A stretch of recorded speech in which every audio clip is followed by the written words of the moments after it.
morning, everybody. What if you looked at failures with the same enthusiasm that you look at your successes? For a long time, I thought I had everything planned out. I was at school, doing well, I was working hard. I thought I was excelling until I started working. And that's when things became really, really complicated for me. Today, I'm going to show you why my failures became my greatest teachers and why I want you also to embrace your failures. I am born and raised in Lisbon, Portugal. I've been living in Luxembourg for 18 years. Up until 2020, I was a tax partner at a Big Four here in Luxembourg. At the end of that year, I left behind what I thought was my dream job for many, many years. I worked so hard to become a tax partner, and I decided to leave. In 2021, I started my own company. Now I am a board member. I sit on the board of investment funds. My clients are some of the world's largest asset managers, pension funds, and operating companies. They are located in London, Los Angeles, Italy, Lisbon, Copenhagen, Germany, etc. I am the youngest daughter of 5 brothers and 1 sister. 3 of my brothers were athletes, and 1 of them was even an Olympian representing Portugal. So as you can imagine, competition and excellence are pretty much part of my DNA. It was what people expected from me. It is still what I expect from me, to excel always. When I graduated at high school, like many of you will do this year, I graduated as top 5 of my whole school. I joined the #1 law school in Lisbon. After graduating, I became a certified lawyer. And after a couple of years, I decided to leave everything behind, go to London, and do a master's in international tax. Now, as you can see, and you can ask yourselves, why is she telling us all of this? Because I really want you to understand that I wasn't used to failure. Well, actually I lie. Is anybody doing their driver's license? Yeah? Raise your hands. Okay, so actually the first time I failed was on my driver's license theory exam. That was miserable. It was really pathetic. It was really, really sad. And even today, my family makes fun of it. And of course, they should make fun of it just by the reaction I had.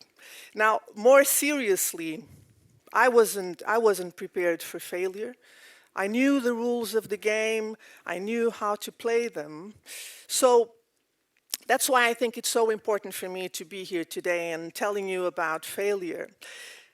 So why the shock of the corporate world? Because back in high school and even at university, the rules are relatively straightforward. I'm sure you understand what I'm saying when I say, you study hard, you get your good grades, you move on, right?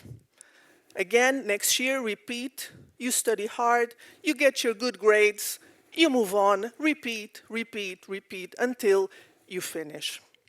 In the corporate world, that's not how things work. In the corporate world, things are very, very different. You can be working very, very hard, you can be very motivated, and still the promotion that you so badly wanted will go to somebody else. It might not be for your reason, it can be for a variety of other reasons. But still, you will see it as a failure to you. This is particularly important in industries like tech, like finance, like STEM, where women are still underrepresented. We have no clue about the corporate rules, actually. I had no idea of what the boys' clubs were. I didn't know what a glass ceiling was. I didn't know that companies could have toxic corporate cultures. I didn't know any of this. So let me tell you something. The good students in high school, they will fail repeatedly in the corporate world until they understand the new rules. Why is it that failure is so harder for women? Because we are raised for perfection. We are raised to be the perfect daughter, child, the flawless student, the reliable friend. For me, we are raised for perfection, but nobody teaches us about failure. And when failure comes, it doesn't come alone. He brings a powerful enemy with him. It's called the imposter syndrome. Have you ever heard of the imposter syndrome? Yeah. The imposter syndrome, for those here in the room that haven't heard about it, it's a permanent self-criticism. It's the self-doubt. Imposter syndrome lives, thrives from our insecurities. Now, I'm going to ask you to look around the room because studies show that 43% of young women under 30 suffer from the imposter syndrome. So look around. By now, for each two of you, one is struggling with the imposter syndrome. That voice inside your head that tells you, you don't belong here. You are not good enough. And when we fail, because everybody does, the voice will tell you, see, you are a fraud. And why do I know this voice? Guess what? I've been living with it my whole life. What do I want to tell you? I want to tell you that it was only very recently that I made peace with my imposter syndrome. I came to terms with it. I realized that my imposter syndrome, if anything, was not my enemy. My imposter syndrome is actually my superpower. And it is my superpower because it keeps pushing me to prepare more. So I am slightly obsessed about preparation. I prepare for things. I think about the hardest questions that I could be asked. Well, to tell you the truth, there was never one situation where a client asked me for a question that I haven't thought already about it. That's how much I prepare for meetings. So, as I was doing this exercise of over-preparation, of thinking things, complex questions from a different angle, I was also building my self-confidence. And if anything, what my imposter syndrome taught me is that I'm not underprepared. I am over-prepared. And now, I actually owe much of the things that I've done to my imposter syndrome. Let's go back to perfection. I talked a bit about perfection. I took the conscious decision of not wanting to be the perfect daughter, sister. I'm not interested in being the perfect wife, mother, etc. I'm just not interested. Do you know why? Because perfection is an illusion. Perfection is a trap. Perfection is the mean, popular girl at high school that will never let you sit next to her in the canteen. Perfection is miserable. What I decided to do instead was I chose happiness. I chose to take risks. I chose to dare. I chose to be the happy girl that makes mistakes, laughs at the mistakes, and I keep moving forward because I simply do not quit.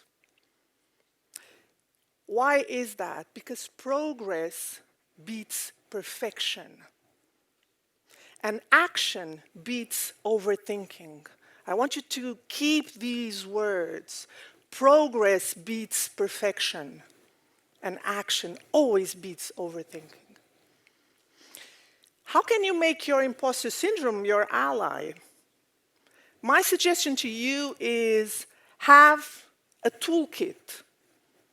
What is a toolkit? A toolkit is three things. First of all, keep a success log. You write down wherever you want, in a notebook, on an email, write down, keep your small victories. Keep your big victories, your wins. Save them and read them once in a while. Read them because as you go back to them and you read them, you're actually fighting your negativity bias. You're actually telling your imposter syndrome, shut up, I've done this. I was able to do all of this, so shut up, let me go on. Second, in the toolkit, learn from your mistakes. Nelson Mandela said, I never lose, I always learn. It's not easy to do this exercise because you're actually doing a self-analysis, but you do need to understand what is the lesson behind mistakes. So instead of just pushing them away from your head, ask yourself, what is the lesson here? What am I learning from this experience? And then, yes, you will be able to progress, to move along. But if you don't do this, a mistake will crystallize as it is. Last one, find mentors. I cannot stress this enough. Speak to people that you trust, that are older than you. Could be a friend, could be a cousin, an uncle, a teacher. Speak to them. Learn from their experiences. Listen to their guidance. It really, really helps. Now, going back to my question and to wrap up, what if you looked at failures with the same enthusiasm that you look at your successes? You wouldn't be perfect. You would be unstoppable. I'm Manuela Abreu. Thank you for your time.